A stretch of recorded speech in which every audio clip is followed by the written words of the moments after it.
Gente, bom dia a todos. Meu nome é Felipe, para quem não conhece, todos conhecem, mas considerando que o vídeo está sendo gravado, né, vamos fazer as devidas apresentações, né? Meu nome é Felipe, eu estou aqui hoje como anfitrião do nosso evento, a nossa live da Elba. O trabalho que nós vamos ter como pauta do nosso diálogo psicanalítico de hoje é o trabalho de Mateus, né? Trans, Primeiras Leituras, apresentado por Mateus Medeiros. Antes de iniciarmos a leitura, né, e o debate, quero passar alguns recados, né, informar que sobre a nossa agenda do ano que vem, né, no dia 9 de março, será a data provável, né, do início do nosso seminário de formação da ELBA. O dia 25 de março, né, será o último sábado do mês, será o nosso primeiro diálogo psicanalítico, né? Será a primeira das nossas lives do ano que vem. Vou colocar no nosso chat aqui os links do nosso Instagram, do site da Elba. Quero avisar também que tanto o texto que será lido hoje, quanto os textos que foram lidos nas lives anteriores, né, eles estão disponíveis no site da Elba, na parte da nossa biblioteca digital, e no nosso canal do YouTube também. Estamos um pouco atrasados com a publicação dos vídeos no canal do YouTube, mas nós já temos alguns vídeos lá de lives anteriores, então vou disponibilizar o link aqui no chat para quem quiser depois acessar, ler os textos, né, e acompanhar os eventos. Quem quiser divulgar também para outras pessoas, o material de divulgação geralmente está lá, ok? Mais uma vez agradeço pela participação de todos. Passo a palavra a Matheus. Vamos lá, Matheus. Obrigado, Felipe. Bom dia a todos. Obrigado pela presença hoje. Eu vou tentar falar sobre transexualidade. Esse tema surgiu para mim como inquietação diante da incidência de casos, inquietação em saber, né, do que se tratava, como é que acontece, do que estão falando. Quando falam de trans, inicialmente eu ia propor como um cartel, mas aí a pandemia aconteceu e modificou os planos todos. De repente, depois desse trabalho, o convite pode ser feito, né, para, de repente, vir um cartel de novo. Uhum. Quem quiser. Eu acho que eu saí dessas primeiras leituras com mais confusão do que com esclarecimento. Eu começo fazendo uma citação a Lucrécio.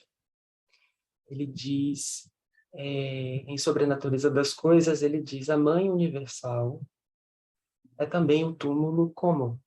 Foi essa frase que deu a partida ao meu texto, de fato, deu partida a meu texto, porque ela me fez pensar assim, né? Uma mãe absoluta produz efeitos diferentes de um pai absoluto.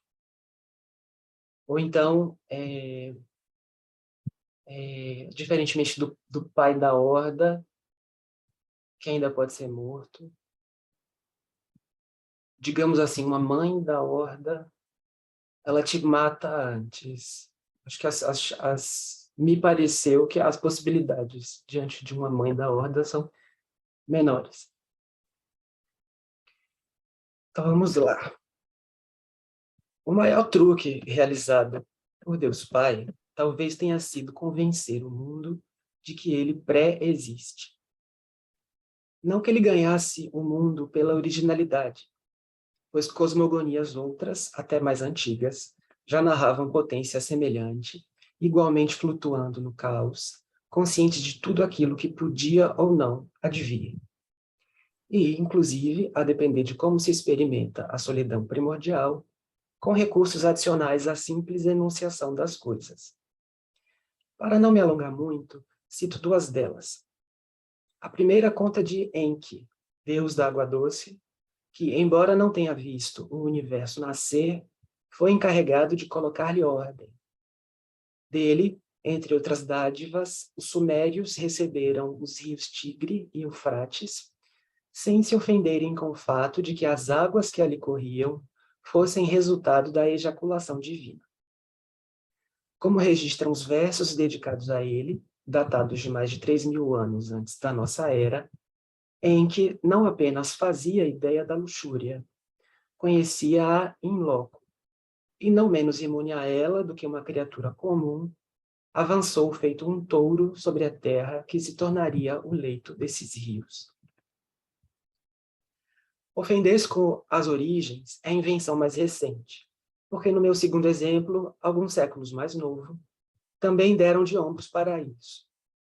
Os egípcios de outrora representavam o ar e a umidade, respectivamente com Shu e Tefnut, irmãos gêmeos, e, não resolvida a insuficiência do panteão divino na ocasião, esposo e esposa.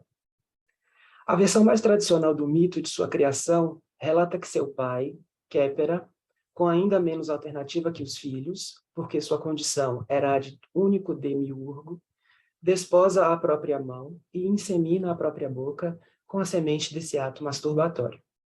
Shu e Tefnut, recém-nascidos da boca paterna, geram Geb, deus da terra, e Nut, deusa do céu, os quais, antes da definitiva demarcação de seus domínios, viviam em coito constante e profícuo. Considerando a relevância da progenitura, ficavam os antigos egípcios impedidos de se incomodar também com uniões incestuosas, ao menos na mitologia, que seguiu habitada por elas. Então, nem pelo ineditismo da narrativa, nem pelo primor da manufatura. O sucesso da proposta de Deus Pai deveu-se, em boa medida, à defesa de uma pré-existência desprovida dos traços que poderiam aproximá-la de sua criação. Estou me referindo, evidentemente, ao Deus Pai da tradição judaico-cristã e às paragens ocidentais onde ele se estabeleceu. Deveria causar confusão muito maior declarar-se a imagem e semelhança de uma entidade que não se identifica em parte alguma. De maneira arquitetada ou não, entretanto, resultou ser mais propício. A propósito, desaconselha-se todo esforço para apreender algo a seu respeito, pois os riscos são muito altos. Descubra como pronunciar seu verdadeiro nome e assista à destruição de tudo. Prove do fruto da árvore do conhecimento e perca o paraíso. Chegue mais perto para tentar distinguir sua voz no trovão e seja fulminado, etc. Para além da incapacidade de nossos recursos sensoriais e cognitivos, que os mais devotos vão alegar, trata-se de um ser sem limites. Ele está em toda parte e no meio de nós, pairando sem forma, sem matéria. Atribuem-lhe o pronome ele, porém não há indícios de seu gênero ou de seu sexo. Nem ela se diz ele. Acaso poderia dizer-se uma pré-existência absoluta, estrangeira ao corpo, aos dramas da carne, e à sexualidade, aos romances familiares, ao Édipo? Não reuniria, portanto, as condições para formular um desejo e, não obstante, ela quis criar o universo. Este se converte em efeito de pura razão, sem sujeiras sexuais, comandado por uma voz que consegue se propagar no vazio.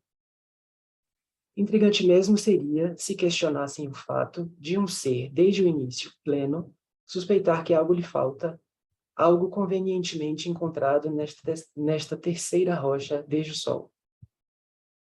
Mas, como de costume Freud o observava, a humanidade está disposta a aceitar tudo, contanto que lhe acenem com a superação da sexualidade.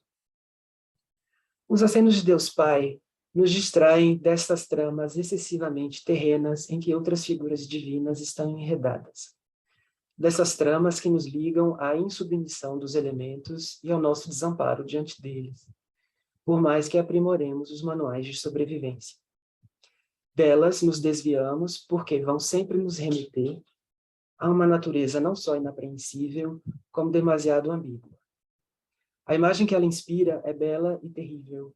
Todos devem amá-la e se desesperar em sua presença. Ela é infatigável para gerar e nutrir sua cria, ao mesmo tempo insensível para reintegrá-la sem fazer distinção ou dar avisos. Não lhe importam o nível de sofisticação ou o grau de ascese alcançados por seus filhos, nem mesmo a quantidade de que decide se desfazer, muitas vezes com crueldade. Sua disposição é criar e destruir perpetuamente, amoralmente.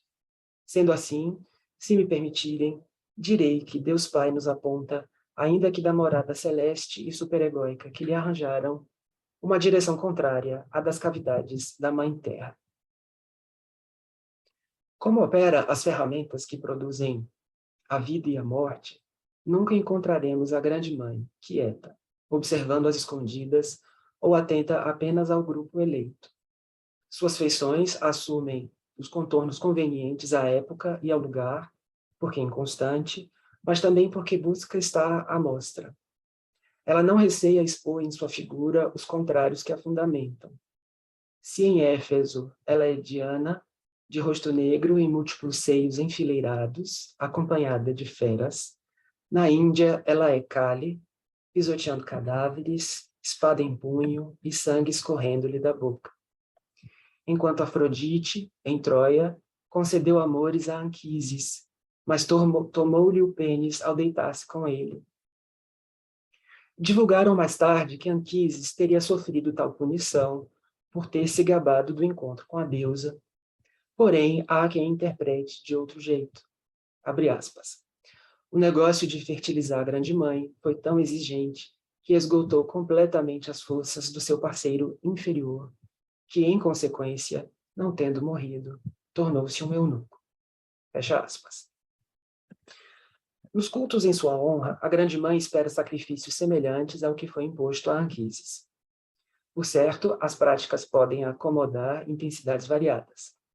Vão desde a mais branda, caso dos ministros de Ísis, que só têm as cabeças raspadas, a mais dramática, a exemplo dos da asteca Tetoinã, que vestem a pele recém-esfolada da mulher que melhor a represente. No entanto, aparentemente, é sempre com alguma mutilaçãozinha que os filhos pagam para unirem-se à mãe. Nos rituais a que se entregam, o ápice costuma se dar com lacerações diversas, autocastração e amputação dos seios incluídas. O que pretenderiam, assim? Estimular a fertilidade dos campos, simulando a ceifa? Livrar o corpo de seus elementos impuros, tornando-o o veículo mais adequado à manifestação divina? Em se tratando de homens, mudar de sexo para serem como ela? Em O Asno de Ouro, o testemunho da rotina dos eunucos de Cibele, a grande deusa frígia, a todo-poderosa Mãe Universal, nos é fornecido pelo jovem Lúcio, metamorfoseado em asno por um engano mágico. Ainda insatisfeita das provações a que já o submetera desde aí, quis a sorte que Lúcio acabasse comprado para servir de burro de carga na procissão de Cibele. Trazido do mercado, qual não foi sua surpresa ao descobrir que as meninas que o recebiam, exultantes, com gritinhos desafinados, na verdade eram um coro de invertidos.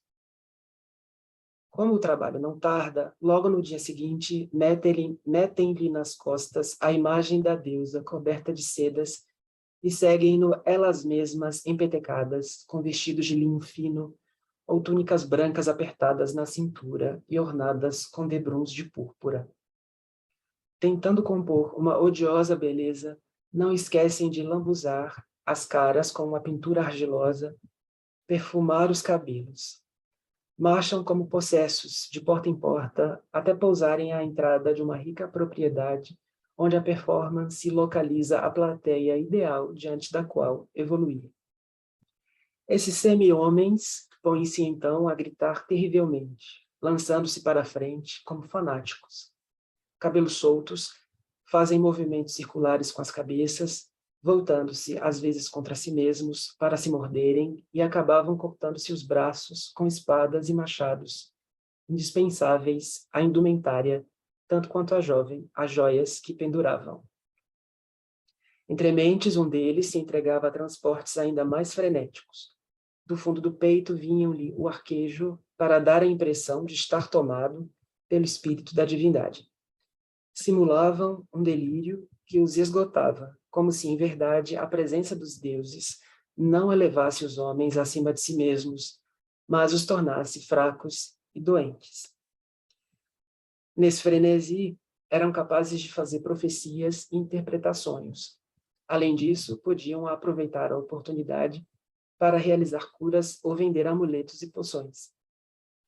Independentemente desses serviços suplementares, era nesse momento de exaustão, quando punham fim à carnificina, que alguns espectadores lhes davam algo para comer e beber, e os mais generosos, moedas de cobre ou prata.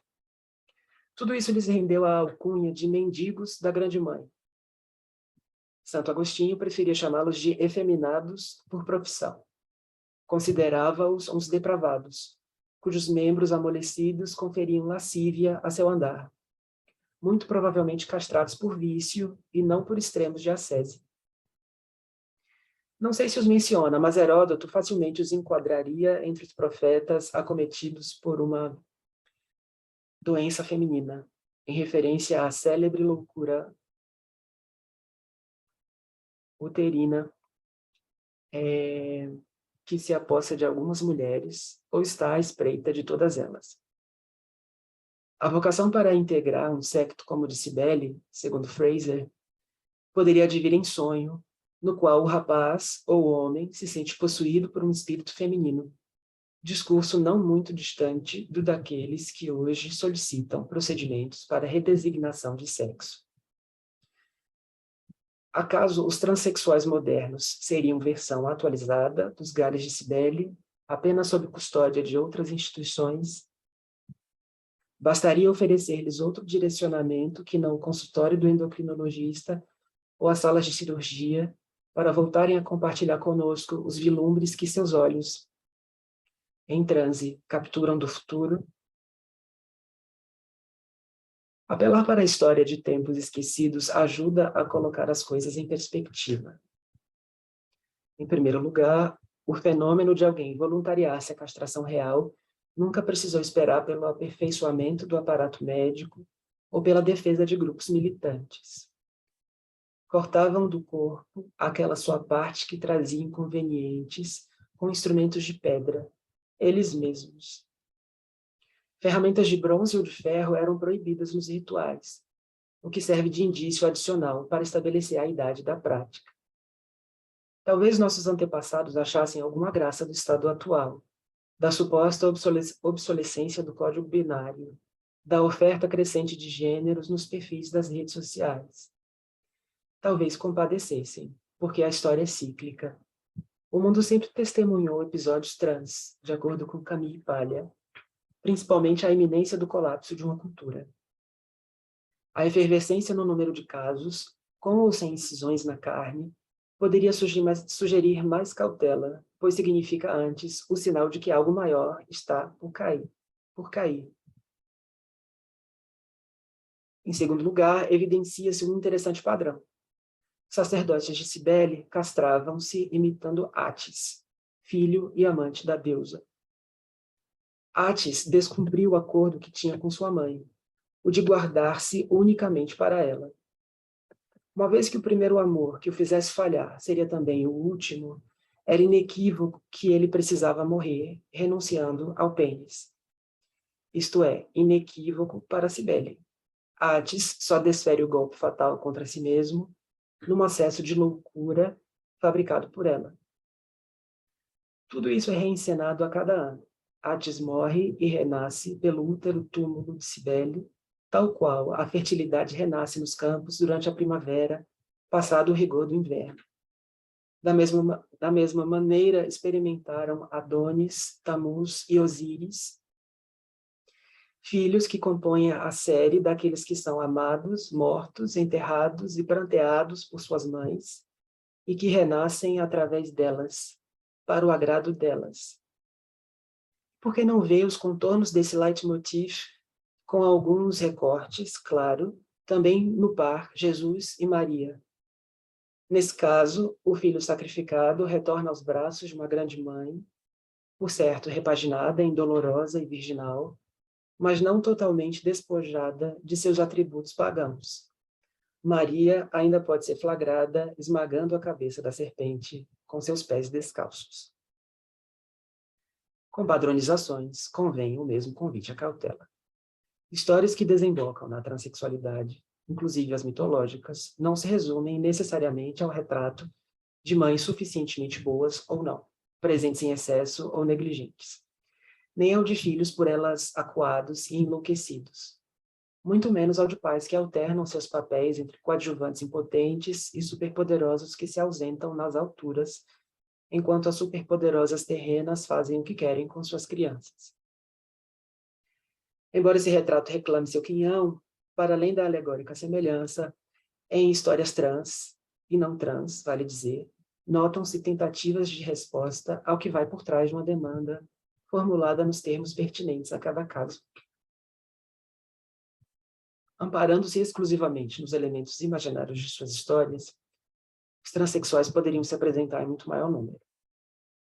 De que maneira a realidade dos anos 2000 reverberaria essa reflexão feita por Mustafa Safwan em 1971? Se não autênticos transexuais para integrar as estatísticas, no mínimo, o significante trans e seus derivados têm uma incidência muito maior hoje. Naquela ocasião, porém, Safwan comentava as observações que Stoller havia publicado em seu famoso estudo Sex and Gender, a respeito dos casos clínicos de 3 meninos tratados como transexuais confessos.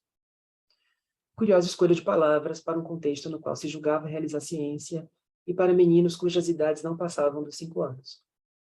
Posso imaginar a convicção com que esses pequenos réus ou pecadores diziam ser meninas, bem como a comoção de seus ouvintes diante da esperança que demonstravam ao perguntarem às suas mãezinhas quando cresceriam seus seios e por que não podiam tirar os pintos. A observação de Stoller destaca um roteiro seguido à risca, quase como se uma criança fosse decalque da outra. Os exames genéticos e da anatomia não levantavam dúvidas quanto ao sexo biológico. Nem a anamnésia suspeitava de elas terem sofrido uma educação deliberadamente feminilizante. A despeito disso, essas crianças obstinavam-se em vestir roupas e acessórios femininos, improvisando com o que encontrassem, caso não tivessem acesso aos guarda-roupas das mães. Não pareciam com isso estar se entregando a jogos ocasionais, porque era com bem menos idade e com muita naturalidade que manifestavam postura de mulher. Com efeito, na hora de brincar, que geralmente se dava com meninas, procuravam os papéis de mãe, irmã, governanta ou atriz. Vestidos, sapatos de salto alto, cremes e joias funcionavam, então, como importantes instrumentos para expressão, mas não determinantes de seus comportamentos. As famílias descartavam que estivessem imitando alguém, preferindo apostarem alguma disposição biológica como justificativa, tão acostumados que estavam a se deparar com novos e elaborados maneirismos femininos. Ainda que relatassem certa inquietude, sobretudo por conta dos olhares e críticas de pessoas estranhas ao ambiente doméstico, as mães desses meninos não se opunham ao comportamento deles. Provavelmente sem o saberem, encorajavam-nos em suas atitudes engraçadinhas, porque, no íntimo, as 3 o admitiam, achavam seus filhos bonitos dessa maneira. Elas próprias não exibiam atributos femininos tão bem marcados. Dispensavam rendas, decotes, ornamentos, até mesmo o uso de vestidos, e mantinham os cabelos curtos. Porém, Stoller não as descreve como masculinizadas. Antes, sublinha os traços de bissexualidade e rotula sua aparência como neutra. Este último adjetivo ele estende às suas rotinas. Essas mulheres não consideravam terem feito escolhas felizes na vida, não se empolgavam com seus afazeres, nem se satisfaziam sexualmente com os maridos. No entanto, não reivindicavam mudanças nas relações, nem buscavam prazer em outros lugares. Podia ser mais difícil fazê-lo, pois acompanhava-as desde muito cedo um sentimento de vazio e incompletude que destituía suas atividades de qualquer fascínio e a elas de todo valor. Durante a infância, elas portavam-se à la garçon e podiam perseguir nas brincadeiras de meninos um vestígio desse brilho. Mas ele se apagou com a puberdade. Agora, um sentido só despontava em seus horizontes no cuidado dos filhos. Tratavam então de envolvê-los numa atmosfera de amor e proteção, atendendo prontamente a todas as suas vontades, como se estivessem abrigado num novo útero depois do parto. Cada uma, a seu jeito, alegava motivos para tanto empenho, mas a justificativa comum às três era que não toleravam separarem-se fisicamente dos filhos, algo inadmissível mesmo quando tinham de ir ao banheiro. Se não grudados ao corpo, carregavam-nos através do pronome nós, convocado em todos os enunciados. Nós conversamos, nós folheamos uma revista de moda, nós achamos melhor assim. O capítulo dedicado aos pais, por sua vez, é menor, porque a função que poderia rivalizar por espaço com essa unidade eloquente forjada pelas mães, eles não a cumpriam em hipótese alguma. Aquilo de que realmente gostavam, encontravam-no fora de casa, o que reduzia ainda mais o tempo que passavam com suas famílias. Porém, quando estavam presentes, mal interagiam, ocupando-se de não incomodar. Nenhuma situação eles entendiam como um problema que requeresse sua intervenção. Não viam nada estranho em seus filhos vestirem-se de menina. Estranho e problemático só lhes pareceu o encaminhamento para o psiquiatra. A isso, sim, reagiram com revolta. Isto é, ao que poderia interrogar e perturbar a simbiose estabelecida entre mãe e filho. Suas posições levam a crer que não apenas deixavam um caminho livre para suas mulheres efeminarem os filhos, como faziam questão de o pavimentarem eles mesmos. Numa modalidade não consciente de fazer questão, presume-se. Uma análise contente com esses dados, como a de Stoller, escreve a equação da seguinte maneira: mãe desmesuradamente próxima, mas pai, mais pai funcionalmente ausente, igual transexualidade no menino. Ou simplesmente uma futura mulher, porque a sexuação é entendida aí exclusivamente como fruto de identificações. Invertidas as participações de pai e mãe, por dedução, um laboratório estaria apto a produzir meninas transexuais ou futuros homens. Uma análise assim contente desconhece a ordem do desejo, os efeitos constituintes do significante. Havia na relação desses meninos com suas mães proximidade e identificação em abundância. Isso não se discute. Enquanto orbitavam os corpos maternos, seus olhos tornaram-se míopes, e as imagens delas eram as únicas que apareciam nítidas em seus campos visuais. A impregnação de traços femininos em seus modos se deve, em parte, a esse fato, mas penso que ultrapassa, porque esses meninos demonstravam mais feminilidade do que as mães, ao menos no recurso aos adereços. Portanto, não se impunha a eles que fossem iguais às mães. Todavia, eles precisavam ser para elas aquilo que preencheria o vazio que tanto as angustiavam. E, à diferença de outros vazios experimentados por mães, dado que a castração não se restringe às observadas por Stoller, aquele dava pistas de que o exigido era inviabilizar a posição masculina para seus filhos. Com boas chances, aquele vazio, sabemos com mais clareza, pelo menos sobre o de uma, a que aceitou começar um tratamento em paralelo ao do filho, tinha sido transmitido pelas mães delas próprias. Stoller o nomeia o amor não recebido da mãe. Ele não revela, contudo, o porquê de, em vez de pedirem um amor equivalente ou apenas um outro amor, para se curarem desse vazio, elas quererem o falo.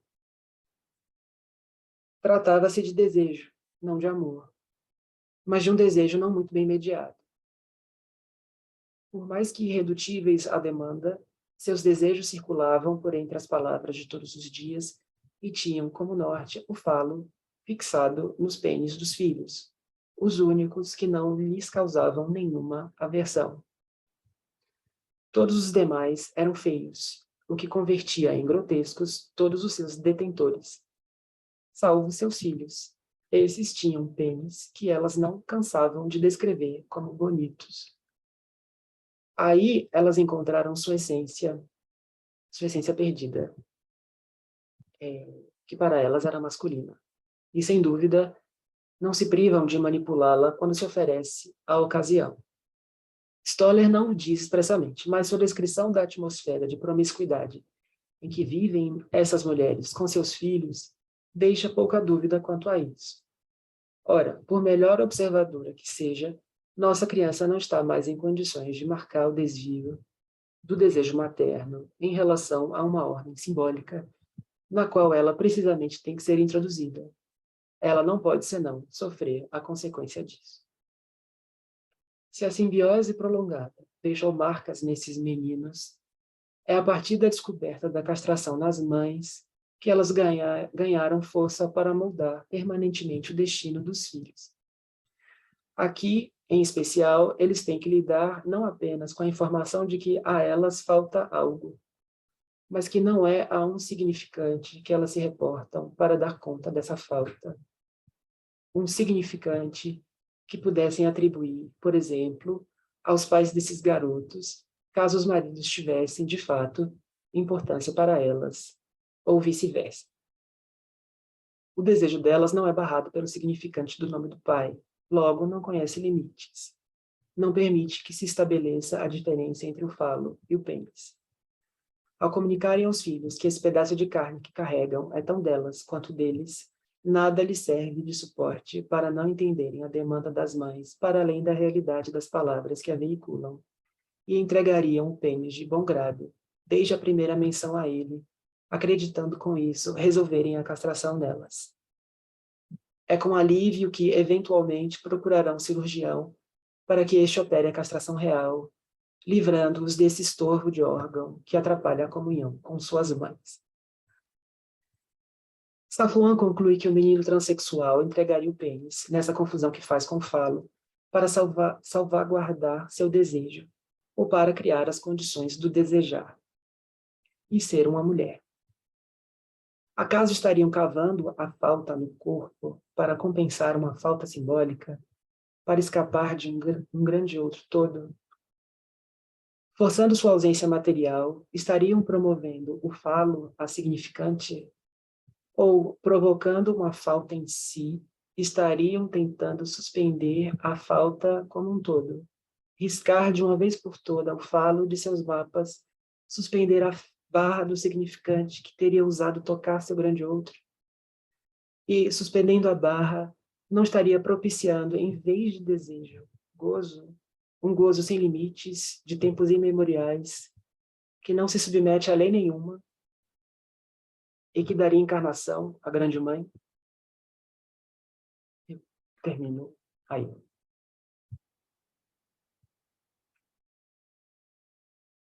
Matheus, obrigado pela leitura. Abro agora, abrimos agora para os comentários, para as observações, críticas. Eu fiz algumas anotações aqui de início, queria só pontuar, né? Agradecer pelo trabalho de pesquisa, né? Dá para ver que você fez uma pesquisa cuidadosa, criteriosa. A articulação também que você fez entre mitologia, entre a psicanálise, a forma como você levantou e foi respondendo questões e trazendo novas questões, elaborando, eu queria agradecer e parabenizar pelo trabalho que de início eu achei belíssimo. Feito esses comentários, né? Quem quiser falar, à vontade. Obrigado, Felipe. Eu vou fazer minhas as palavras de Felipe. Agradeço muito o trabalho lindo, como sempre, né? Uma pesquisa bem trabalhosa, né? Imagino que bem profunda, vai lá longe, é importante isso. E assim, eu gostei também assim, do desenvolvimento que você vai fazendo e essas suas perguntas finais, né? Essas observações ou perguntas finais para mim fazem todo sentido, né? Eu penso, não tenho leitura especificamente nesse campo aí, mas eu gostei imensamente do seu trabalho, muito mesmo. Agradeço. Parabenizo. Eu que agradeço.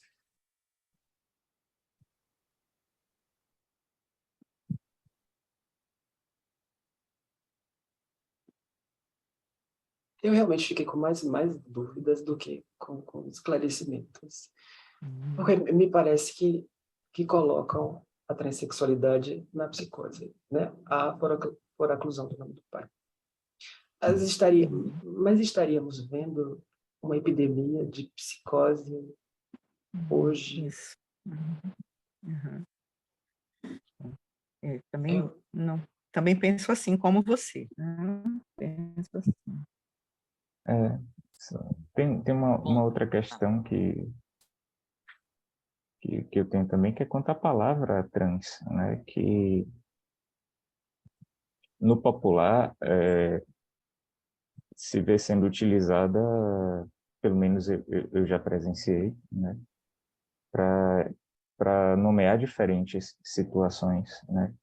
Pessoas que não têm, por exemplo, não têm o incômodo com, digamos assim, homens que não têm o incômodo de ter um pênis, que o pênis não é né, não chega a ser incômodo, mas que se percebe como mulher, se nomeia como mulher, quer ser chamado como mulher, mas tem ali o corpo, mantém o corpo masculino e se considera trans, né, e não pretende, né, fazer essa alteração, né, no real do corpo. Também não é algo que se pretende.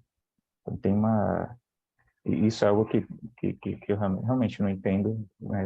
É uma palavra que tem, como as palavras são, né? Tem acepções diferentes. Né?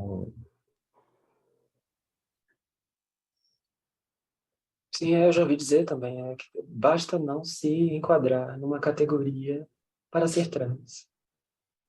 Uhum. Eu já ouvi isso também. Eu acho que tem eu já ouvi uma militante desse setor, faz uma diferença entre gênero e sexualidade. Não é a mesma coisa. Uma coisa é o gênero, é cis, é hétero, é o que for, mas não tem nada a ver com sexualidade. São coisas separadas. Isso para os classificadores, né, de gênero. Agora, eu fiquei pensando, Matheus, quando você fala que situam como psicose a transexualidade, se não é por causa de uma frase de Lacan, quando se refere ao trans, que Lacan não diz que o transexual é psicótico, ele apenas diz que Stoller esqueceu ou certamente não conhecia o conceito de forclusão e não associou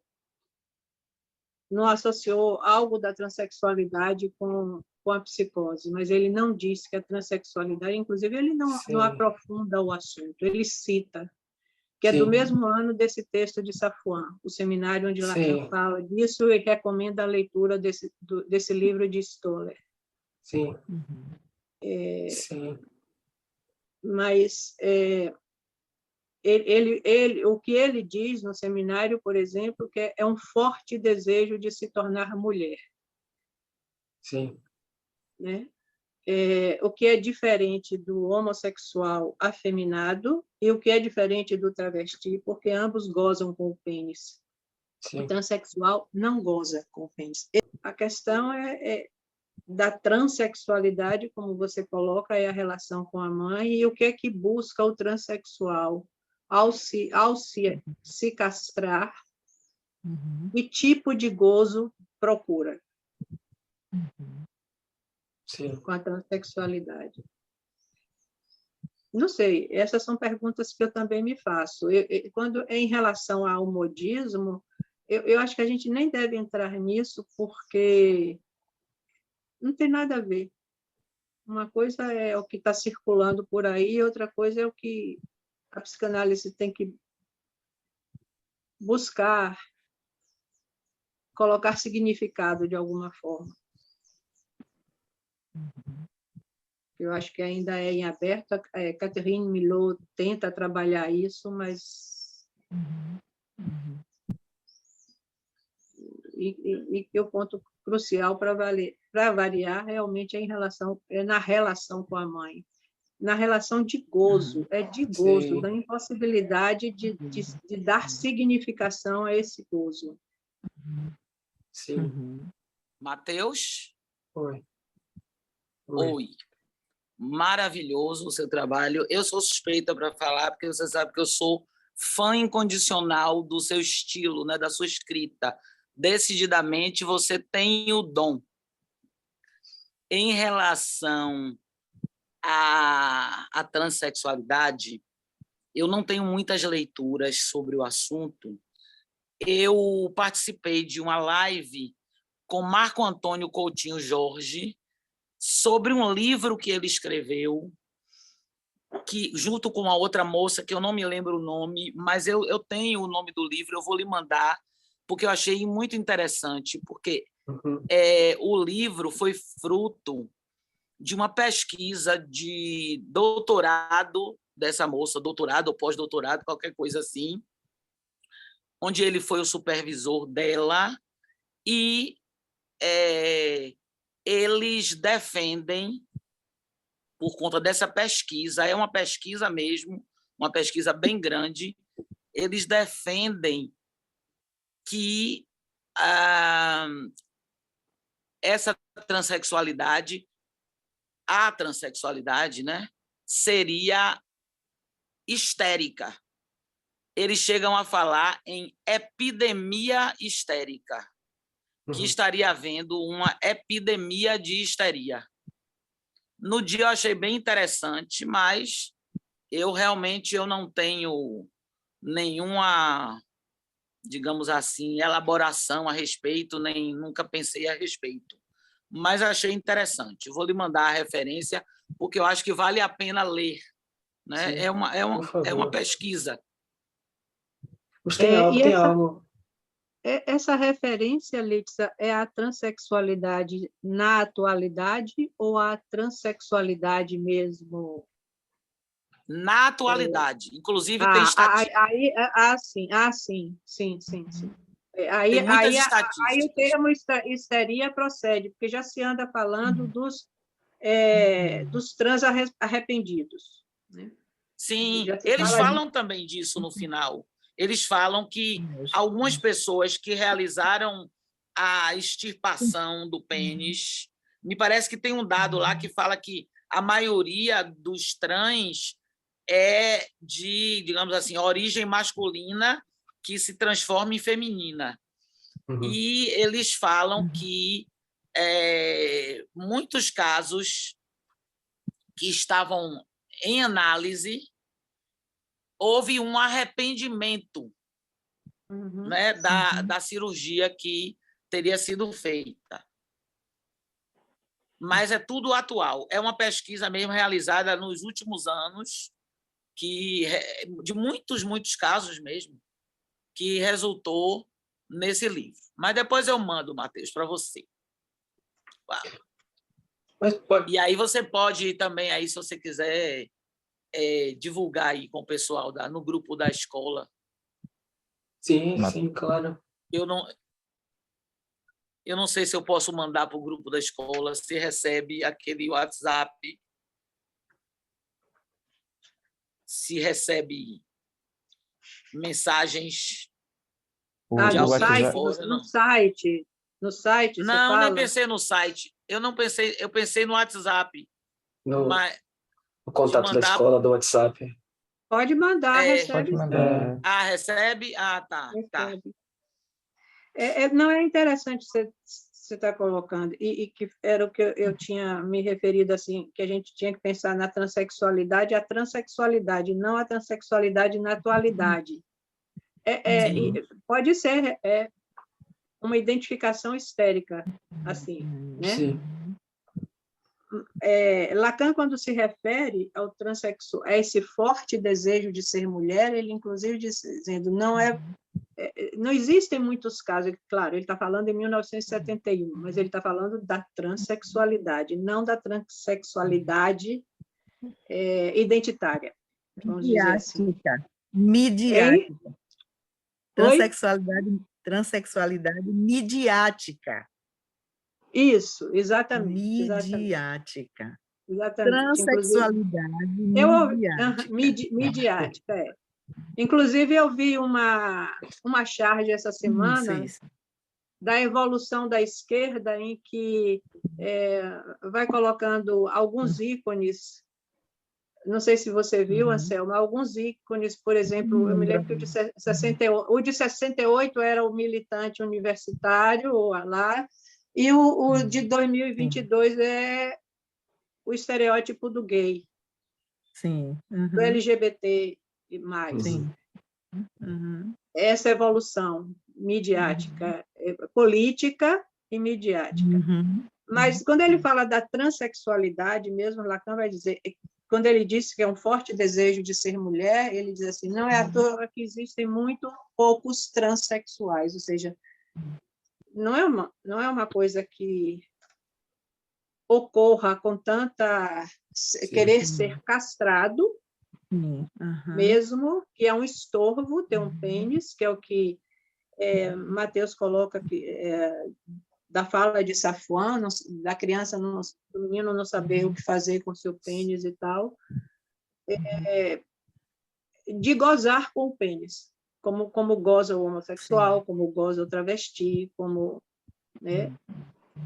Então, assim, eu acho que essa é a pergunta, porque, ao mesmo tempo que corta, é para ter um gozo impossível, o mesmo gozo do pai da horda. Sim. Onde situar esse gozo? Como a mulher, né? Dizem, não é uma mulher que o transexual quer A ser. mulher, A A com A mulher. maiúsculo. Isso, não submetida. A nenhuma lei. Isso. Nem o DSM-5 faz essa estimativa tão alta. É 0,0 tanto. Sim. Nem o DSM faz. Eu não sei se vocês lembram, alguém aí, acho que os mais jovens não, mas de um filme que retratava uma situação de uma tenista. Vocês lembram disso? Eu não lembro o nome do filme. Lembra isso, Isabel ou Litz? Não. É um filme lindíssimo, maravilhoso. Não, eu também não vi. Eu vou mandar depois para vocês. É antigo também. Eu acho que é com Vanessa Redgrave.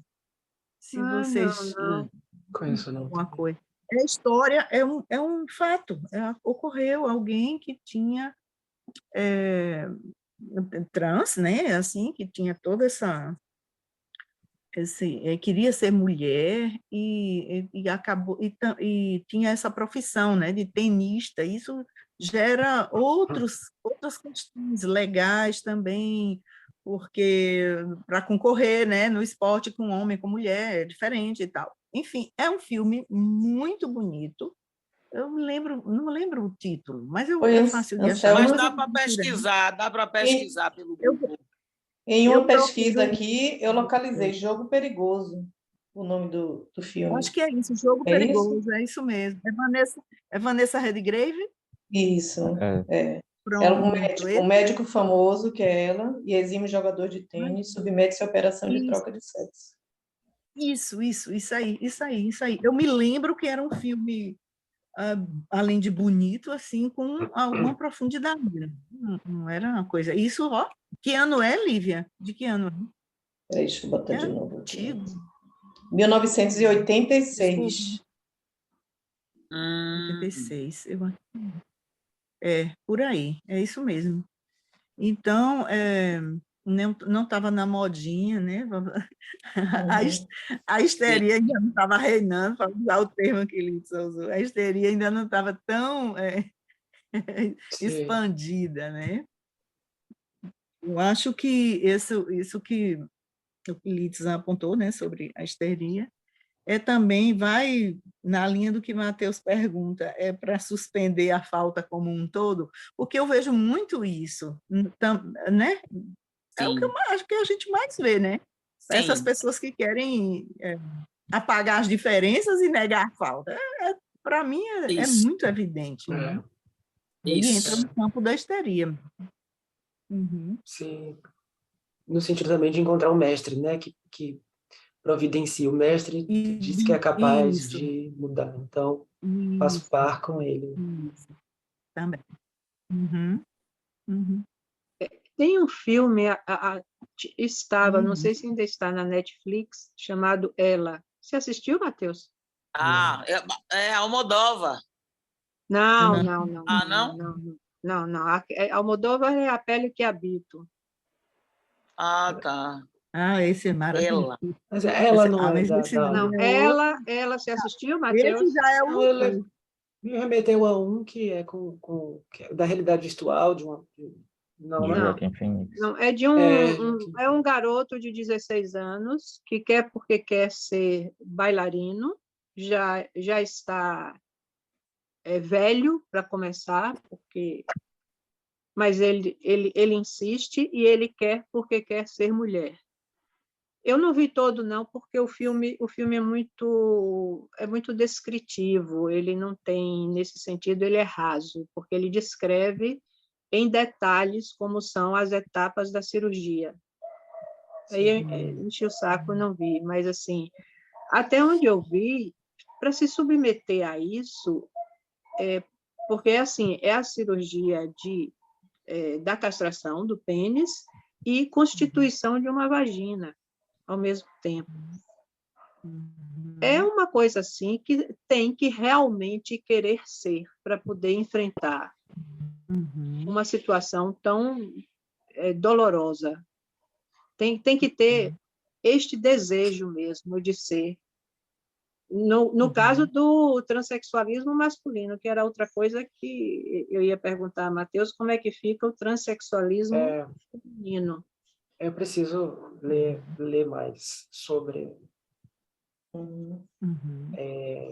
Fica para as próximas leituras. Me Não, concentrei no Os casos realmente são masculino. mais raros. O único que eu me lembro é o daquela filha de Gretchen, né? Sim. Que fez cirurgia e virou homem mesmo. tem uma moça, era uma moça, que agora é um rapaz que a gente conheceu, e a gente fazia parte de um grupo de protetores de animais, né? Pessoal que resgata gato para conseguir para adoção e tal. E aí a gente conheceu essa pessoa. Quando a gente conheceu, era uma menina, era uma moça, e que, que já que tinha essa coisa de se perceber como um homem, fez todo um tratamento. Fez todo o tratamento. Hoje tem barba, tem o corpo totalmente... É um corpo masculino, você olha, né? Fez tratamento hormonal e tudo. Uma pessoa que eu conheci, conheci na vida, é assim mesmo. Mas também é raro, né? Fora esse caso de Gretchen, o único que Tem eu vi o filho caso de Toninho transfeminino. Cerezo, não sei se vocês conhecem, Toninho Cerezo, né? Sim. Jogador. Ah, O é filho verdade. dele, Léa Léa T. T. Isso, se transformou, Léa T. agora é mulher, né? Não, era Então, mulher. era homem e agora é mulher. É o Isso oposto que eu da tô... filha de Gretchen, Isso. né? É o oposto. Mas esse de mulher que se torna homem, pelo menos me parece ser mais raro, né? Fora esse caso da filha de Gretchen, o único que eu soube foi dessa pessoa que eu conheci. Ô, Matheus, seu texto realmente é primoroso e ele me cala, assim, fala da minha ignorância mesmo, sabe, no assunto. E aí você falou de propor o cartel, eu fiquei super interessada. Eu acho que se é uma atividade que pode ser feita, né, na escola, se for o caso a partir do ano que vem. A gente pode ver isso. Eu tenho interesse. Que ótimo. Mas assim, uau! Uau! O texto realmente é fantástico, muito bom. Você Quero falou uma lê-lo. coisa, Matheus, no início do texto, né? Que assim, foi um trabalho que surgiu, né? A ideia de fazer a partir da incidência da clínica, da incidência no tema, na Midiática. contemporaneidade Da midiática. mídia. Eu penso que no caso desde que é mais raro, né? Uma mulher, de partida mulher trans, penso que se investigue nessa mesma linha, né? Como se relaciona com a mãe. Deve ser em relação a ela também, que se quer homem. Eu já li esse mesmo incômodo com a genitália acontece. Não suporta que as parceiras toquem na sua genitália. É incômodo para elas também. E serem vistas como... isso, não procuram parceiras homossexuais, porque elas são homens, elas, né, as trans. É uma característica dos homens também, que não querem transar com homossexuais. Sim. Uhum. Mas é Porque algo de preencher a falta da mãe também, né? Imagino. você falou, Matheus, a mãe da Horda, e eu achei curioso essa expressão, né? A mãe da Horda. O que você, sei lá, o que você pensou sobre? Esse seria o correspondente, né? Se houvesse. Sim. Eu pensei nisso, porque essa autora, né, Camille Paglia, ela diz que é um golpe algumas correntes feministas que imaginam ter havido essa época em que o mundo era governado por mulher. Havia uma matriarca que harmonizaria, né, que deixaria o mundo harmonioso, e que esse matriarcado teria sido usurpado pelo patriarcado. Algumas feministas defendem isso.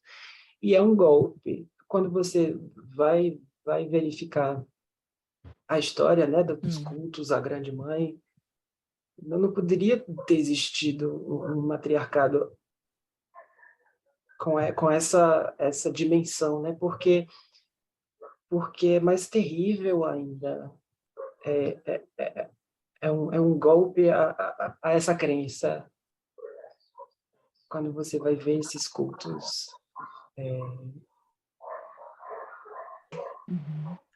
foi mais ou menos por aí. Não teria existido. Quando você estava apresentando o trabalho, eu não sei porquê, mas me veio à mente a música de Caetano. Quer dizer, eu acho que sei porquê. Caetano é sempre um visionário.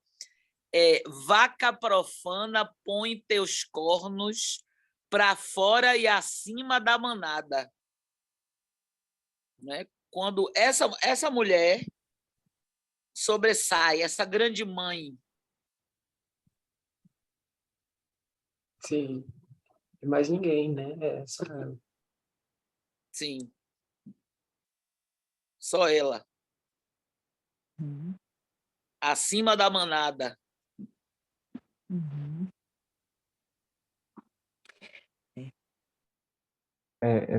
Tem uma frase que você fala no início, Matheus, que é assim... Deixa eu ver se eu anotei aqui enquanto você fala. Estou anotando algumas coisas. Da grande mãe com... Da mãe da Horda ser também um túmulo... Alguma coisa assim, mas eu Sim. não... É útero e é tudo. É o útero e é o túmulo, né? Sim. E, e isso que você falou, né, de como seria insustentável esse matriarcado primordial, porque seria uma morte, seria a morte. Morte, sim. É a morte. O gozo absoluto, ele fala no final. Exato. O gozo absoluto. O gozo absoluto, né, é morte. E, por exemplo, assim, você falou disso, eu fiquei pensando em mitologia, né? Por exemplo, é comum na mitologia a gente ver essas histórias de pais que devoram os filhos, né? E esses pais serem castrados por esses filhos, né? Tem isso no mito de Cronos, tem isso, é um tema recorrente, né? Na mitologia. E, por exemplo, indo para a mitologia grega, né, e egípcia também, você tem isso da deusa de Nútima, deusas primordiais, né, que abarcam tudo, né, são quase São quase coisas assim inapreensíveis de tão grandes que elas são, Sim. mas não aparecem como deusas que precisam ser castradas, né? Tá ali, existe aquilo, né? É quase como São uma base, um todas. pano, Uhum. né? Uhum. E é quase como algo inerte, como algo morto. É isso que eu fiquei, que me veio. Sim. Assim, agora já está posto dessa forma. O que tá posto nessa narrativa das mitologias, me parece, é a questão da castração desse pai absoluto. Que ele ainda, você ainda consegue, me Ele passa essa ainda pode impressão. ser, É, pode, isso, É, pode ser, pode ser. ainda tem algo a castrar. Tem um pênis ainda a ser castrado e etc e tal. Já a mãe absoluta Ele também pode ser morto e, como descreveu Freud, né? E os sim, filhos e se tornar um símbolo, né? sim, Que é interessante. Mas a mãe é muito, é sabidamente muito mais complexo, muito mais. E parece isso mesmo que Felipe estava falando, algo imutável. Né? é algo Felipe, acho que imutável. essa conclusão. Né? Tem alguma coisa no mito das mães, né? no sim, mito, no mito universal e no mito particular, que é Uhum, imutável. E sim. ninguém nega, não é verdade? é. É, é, Tem algo assim da mitologia, por exemplo, de Deus, de Zeus, né, de como Zeus castra Cronos, que agora me ocorreu assim, que eu acho curioso. Não sei onde vai dar Uhum. isso que eu vou falar, mas que é assim, Géia, ela conspira, favorece para que Zeus castre o pai.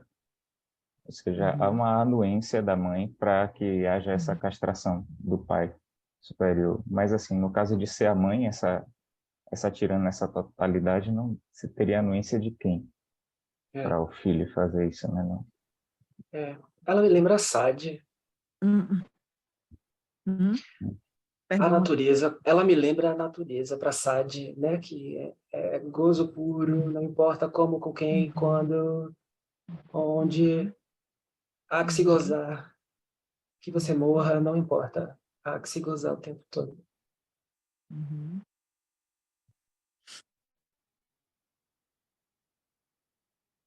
Ela é autônoma. Você vê que as imagens dela, dessas grandes mães férteis, né, da mitologia, elas são autônomas, elas não têm falta, assim, elas são acompanhadas de símbolos fálicos, a elas não falta nada. Uhum. Sim. É, Ela não precisa de um pai para procriar.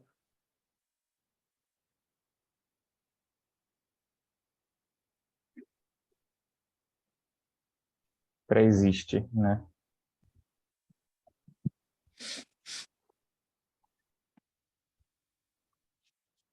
E você falou disso por exemplo, do Deus Pai, né? Que Deus Pai cristão, judaico-cristão, né? Que é como se ele pré-existisse. Desse ponto de vista, parece estranho que ele pré-exista, porque o que parece pré-existir é essa mãe Seria a primordial, mãe. né? É, e ele é isso, ele é passível de castração, de sofrer castração, mas ele dá alguma margem, né? Porque não há regras para a mãe, né? Não adianta, você pode seguir o que for, você não é poupado. O pai ainda diz, né? Tem os mandamentos, faça assim, faça assado, você vai ser acolhido no reino dos céus. Uhum. Não importa, para a mãe não importa. Não há regras que você cumpra que te garantam salvação.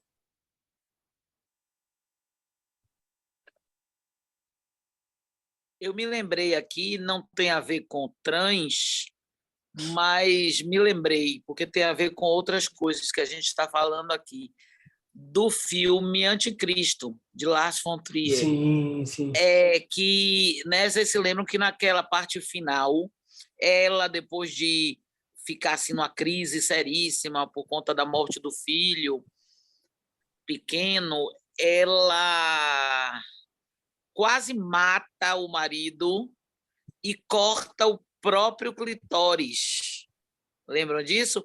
E ela ela escrevia um trabalho de doutorado, eu acho, uma tese. Ela tinha uma tese sobre feminicídio.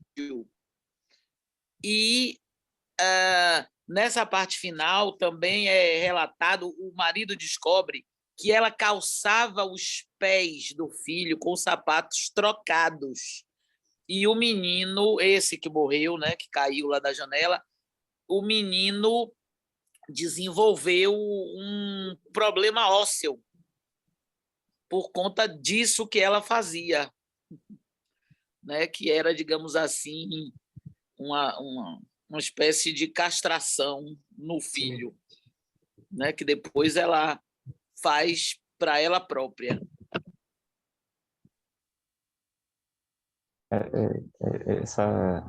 Isso é uma coisa, né? Uma questão, né? Qual posicionamento do trans em relação à mãe, né? A essa figura da mãe, esse lugar dessa mãe. Como ela o considera? Não entendi. Não, essa a relação do trans, né? Com a mãe, né? Uma coisa que ficou enigma para mim agora, né?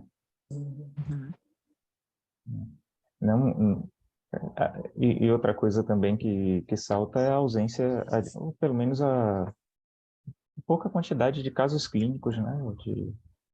A raridade, né? Para ter uma base até para... É raro. É raro como a psicose também é. É que a maioria dos fenômenos, né, que a gente ouve falar, ou que até se como é que se diz?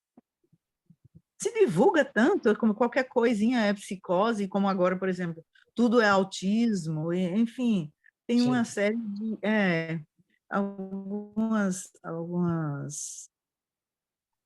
é um modismo mesmo, ou a incapacidade de dar conta de determinada coisa, e a necessidade de rotular, necessidade, entre aspas, de rotular tudo, de etiquetar, de botar nas caixinhas, abrir a caixinha, esse é não sei o quê, esse é não sei o quê. Então, eu acho que é por conta disso, porque a psicose também é uma coisa, psicose mesmo, é raríssimo. Sim. Eu penso... E o autismo Vejo está na moda, né? Nessa coisa midiática que você falou, e que há assim, uma glamorização do autismo atualmente. Os filmes, todos os autistas são uns gênios, né? Eles não têm maiores problemas, só, digamos assim, coisas a se exaltar. É uma coisa... Eu fico me perguntando, assim, aí já é um aspecto mais, talvez entre mais na sociologia, né? Por que isso agora, né? Por que tudo isso agora? Talvez precisamos da ajuda dos sociólogos para, embora, claro, a psicanálise tenha a dizer, porém, assim, por que tudo tanto agora, né? Nesse momento, o que está ocorrendo? A gente percebe que há assim um déficit, né, uma queda do simbólico, né? Basta a gente lembrar da nossa escola ou da nossa infância, ou enfim, de alguns valores, e uma exacerbação também do imaginário, como Litsa está apontando. E então é bonito, é bacana, né? Trazer uma coisa, não sei, né?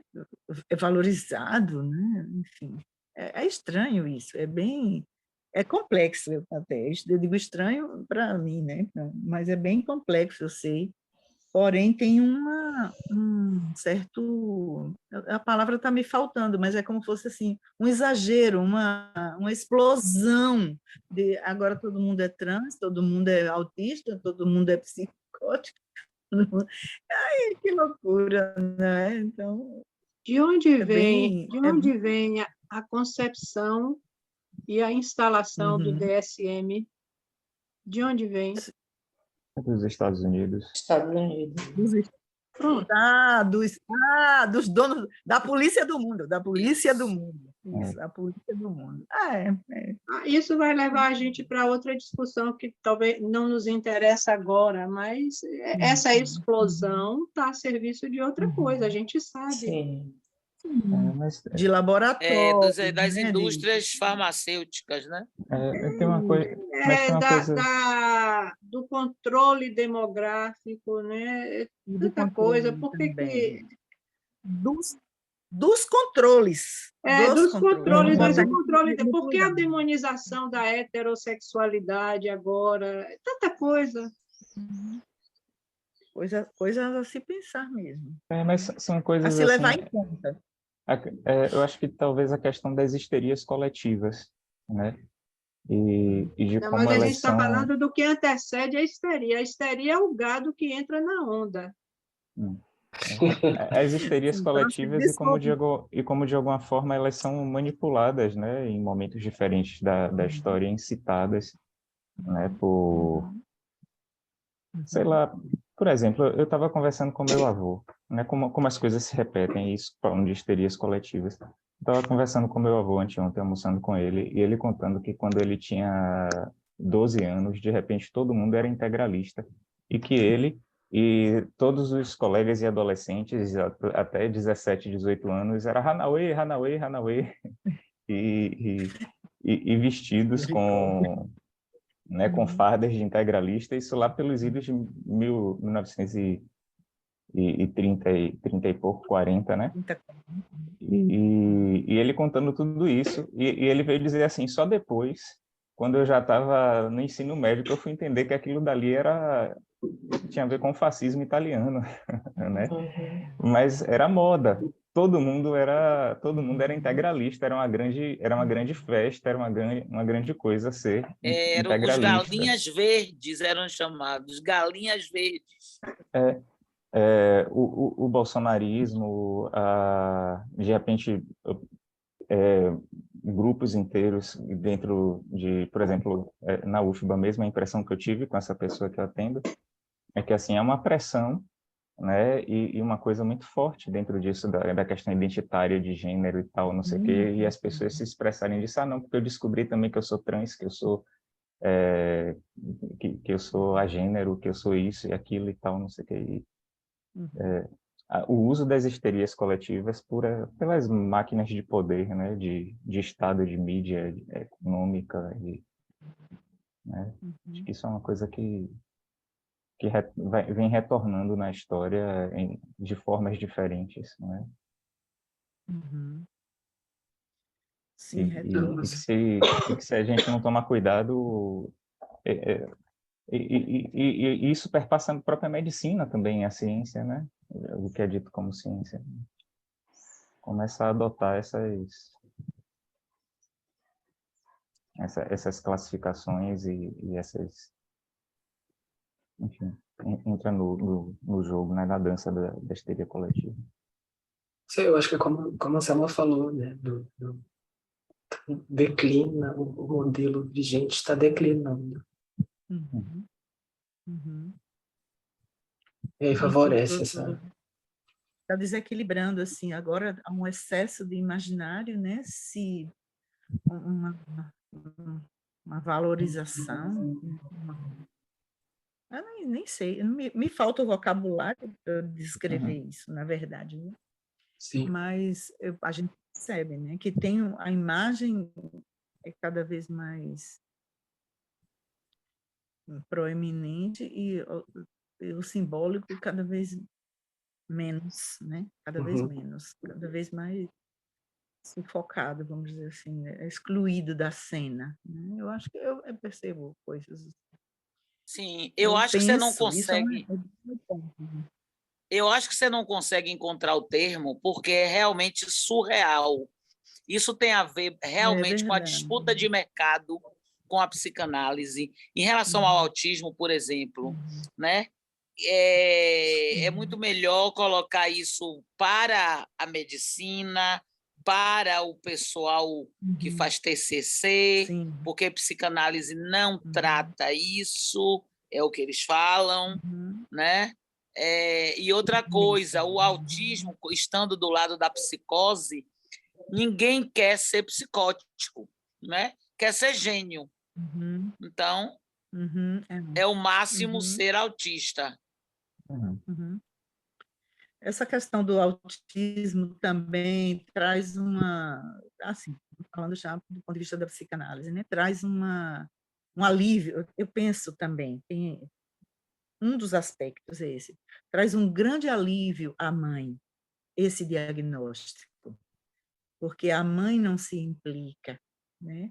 Ela fica, como fosse assim, isenta, entendeu? Não sei se Sim, vocês sim. têm essa Ela não tem que mesma... carregar esse fardo de ter um filho psicótico. Ela não vai, ela não se implica. não se implica, não assim, começou em você, assim, vamos, né? Você fala para a mãe, vamos ver o que há com você, que o seu filho está apresentando. Não Entende? tem nada a ver comigo, ele nasceu localizado assim. no real do corpo. Quando o médico, aí quando o médico, isso é autismo, pronto, aí ela fica um pouco... Tô isenta, né? Ele nasceu assim, é assim, eu não posso fazer nada, é o jeito dele, e eu não tenho nada a uma ver com coisa isso. genética. Isso, genético, biológico, então não tem a ver com as relações parentais. Então, eu acho que tem isso para mim salta os olhos, né? Então, as famílias, isso é tudo a mãe, né? Principalmente a mãe. Todos esses diagnósticos, né? Antes do autismo era o TDA. O diagnóstico em si sujeito, serve né? para isso. O diagnóstico serve, é verdade. Para isentar o sujeito, né? Assim, uma vez foi uma entrevista rápida, uma mulher que se queixava do filho, mas não era de autismo, não, era de ser rebelde, de ser muito danado, né? Como se diz, menino danado. Ele era terrível com ela. Ele não era terrível com o mundo, com as outras pessoas, com os amigos, ou com os vizinhos, entende? Ele era o demônio com a mãe. E aí eu disse assim, muito de mansinho, assim, era bom você procurar, né? Não, que eu não tenho problema, quem tem problema é ele. Então, isso se torna até uma coisa folclórica, né? Mas é bem isso aí que acontece, né? É bem isso. Tem muito disso, é isso que eu quero dizer. Então, a família adere muito rapidamente, muito facilmente, muito rapidamente. Não, quer achar uma coisa que se localize no corpo, ou que não tenha nada a ver. É isso. Tenho questões com a sexualidade, em me situar enquanto homem ou como mulher, dúvida. Sou trans, não penso, sou trans. Isso, né? Sou agênero, e pronto. Não vou pensar sobre isso. Vou dar um nome e não vou pensar sobre isso. Pode passear entre os gêneros sem problema. Agora, Isabel, você falou, né? Talvez as pessoas coloquem na psicose o trans por conta desse comentário que Lacan faz sobre Stoller.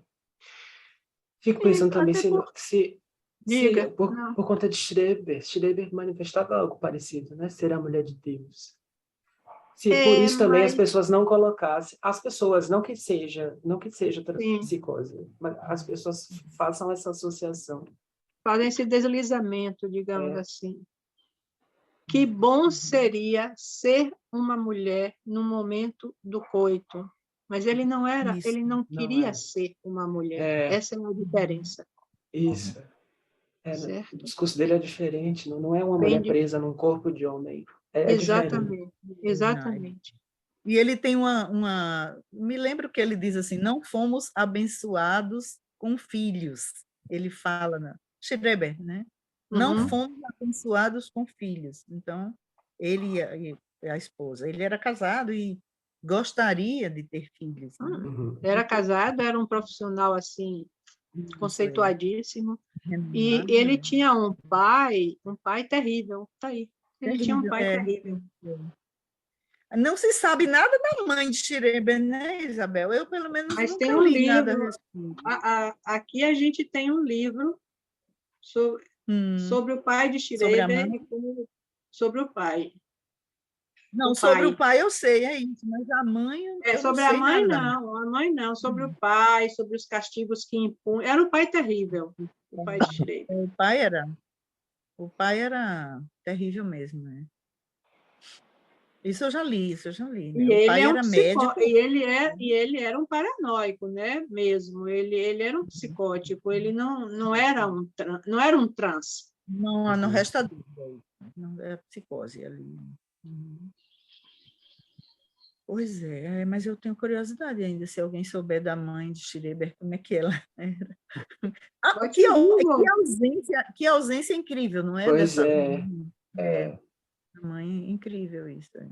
Mas eu acho que é porque o pai era tão onipotente, né? Tão terrível. Que não funcionou como lei. Ele era a lei. Ele não era um agente da Exato. lei. Ele era a lei. Era o pai terrível.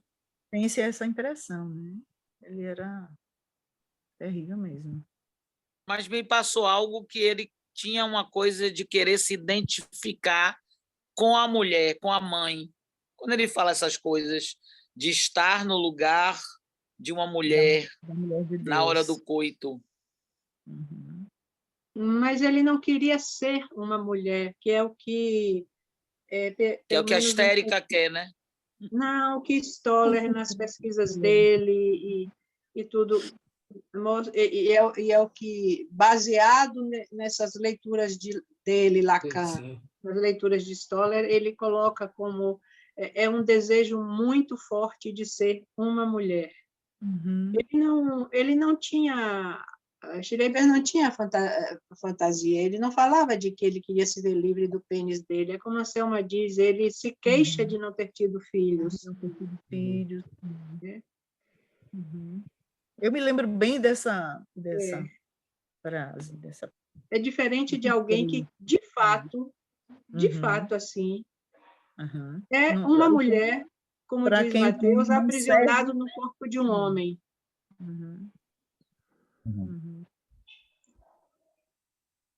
É interessante, é bem interessante. Eu acho que tem que ser, uma coisa assim, que tem realmente ser mais pesquisado, mais trabalhado, e a relação com o gozo. Qual é o gozo? Fundamentalmente. Deu vontade de reler Schreber a partir dessa conversa nossa, Mateus, é interessante. Uma coisa que ocorreu agora, Isabel falando disso, da questão com o gozo, Mateus falando da questão com a mãe primordial, né?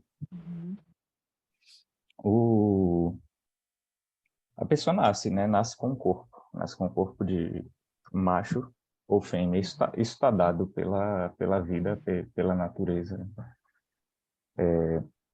Mas, de alguma forma, o trans tem essa dissonância, né? Como você falou, está aprisionado nesse corpo. É uma coisa quase que contra a ordem real imposta ali, né?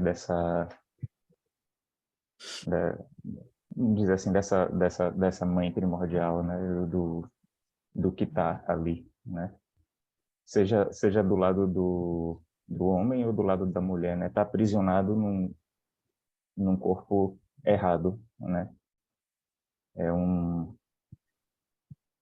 erro da natureza, um erro dessa mãe primordial, um posicionamento, não sei, ilações assim.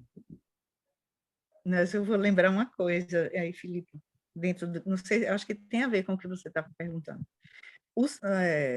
Tudo bem, tem uma biologia, uma predisposição, mas os caracteres sexuais se chamam secundários. Lembra disso?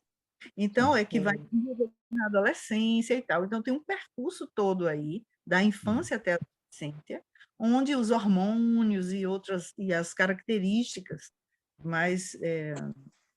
E que uma história do sujeito se desenvolve nesse percurso também. Aonde a vai se adolescência. definir isso aí, é na adolescência. Diga, Isabel. Você Não, as pensa em quê? marcas, acho que a instância da letra, eu não me lembro qual é o texto que Lacan Uhum. mostra duas, como se fossem duas coisas na porta de um banheiro, homem e Sim. mulher, Ah, sim, isso, É. é isso. É, né? Então, homens e mulheres. as marcas significantes, Isso. lembre de Lacan discutindo com Jones, né? Que Jones colocava como que a sexualidade, ele fala disso no Seminário da Sim. Angústia, a sexualidade é da ordem não é? Da chegada, não é? Ser homem, ser mulher. Sim. E Sim, Lacan vai sim. dizer que É de chegada. é, Isso. Eu me lembro. exatamente. Não é uma coisa biológica. Não se nasce Uhum. homem, não se Sim. nasce mulher. Se Sim, nasce sim, com sim. características. Uhum. É Eu me lembro ele dizendo isso, mas fêmea, mas ser homem ou ser mulher é uma inscrição significante, é efeito de É. discurso. Sim, isso a gente vê bem no filme, né? No A Pele que Habito, que a gente citou aqui hoje rapidamente, que Isabel citou, que o cara, eles transformam o cara em Uma mulher. mulher, né? Isso. Mas não adiantava, ele era um homem, era um homem. Exatamente. não adianta. É isso que a minha pergunta com trans também é essa. É uma mulher porque não tem pênis, só por isso. Que é o gozo, né? Que Isabel perguntava, a mãe, uma das mães aceita fazer tratamento, né? E aí sabe-se um pouco da história dela. Ela não ocupava lugar nenhum, nem para a mãe nem para o pai. Ela não tinha ela tinha irmãos que eram adorados pela mãe porque eram acentuadamente viris. Ela, por ser mulher, não tinha significação, por não ter pênis, não tinha significação nenhuma para a mãe. Uhum. E para o pai também não. Deve ter Ela não sido tinha. fraquejada. Essa daí era mesmo uma fraquejada. Ela, Desculpa. Pois é. ela não tinha e nem era. Ela não tinha e nem era. Ela não se posicionava em lugar nenhum. Aí eu fico perguntando, ela quer o falo, o filho ocupa o lugar de falo para ela, que ela não tinha, mas ele aí acaba confundindo, entrega o pênis. Se entrega o pênis, como falo, ele ainda pode ser o falo de algum jeito? Na verdade, essa é a questão para nós, né, no caso, porque no fim das contas ele não ocupa, entende? Pelo menos eu percebo dessa forma. No fim, se ocupasse, teria vamos dizer assim, esse trânsito normal, né, do Édipo, sei lá, mas ele não ocupa. Algo falha aí, que ele não ocupa e ele não sei bem, eu realmente não sei explicar, mas eu penso que esse é o X da questão, esse é o mistério que envolve esse problema. Gente, são 11h30, Sim, já Isso. 11h32. Mais alguma observação, crítica, dúvidas, várias. Eu tenho um monte. comentários? Vai ficar para outro dia. Não, mas é por isso que o trabalho foi ótimo. Porque quando o Matheus, quando ele estava apresentando, assim, na introdução, ele disse, fiquei com mais dúvidas. Aí eu pensei comigo, o trabalho foi bom. Claro. Não, a gente entrava na psicose, a gente ficava com as certezas. Com certeza, é verdade, verdade. Matheus, parabéns mais uma vez. Obrigado. Vou ler seu trabalho, porque eu gosto muito de ler mais do que de escutar. O trabalho vai ficar disponível no site, Litsa, lá no site da Elba. Eu falei que ia colocar, não coloquei aqui, então eu vou colocar os links aqui no chat agora, né?